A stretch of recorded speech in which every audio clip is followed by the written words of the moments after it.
प्रत्येकाच्या घरी तुम्हाला राज्याभिषेक चित्र फ्रेम दिसतं की महाराज सिंहासनावर दिवशी झालेत आणि त्यांच्या पुढे 2 इंग्रज लाल कपडे घातलेले आहेत.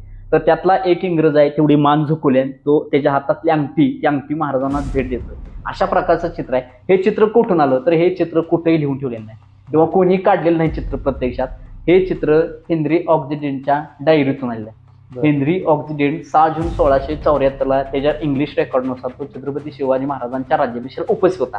आलेल्या खाली पात्राला समजलं की छत्रपती शिवाजी महाराज तुळजाभवानीच्या मंदिराला सवामन सोने छत्री अर्पण करण्यासाठी महाराज प्रतापगडावर गेले आणि केलं की 6 जूनला प्रत्यक्षात तो रायगडावर आला आणि आला पहिल्यांदा महादरवाजा आल्यानंतर त्याला हत्ती दिसले. हातून तो खूप मोठा महादरवाजा दिसला, त्यातून आत गेला. आत गेल्यानंतर त्याला दृष्टीस पडले छत्रपती शिवाजी महाराज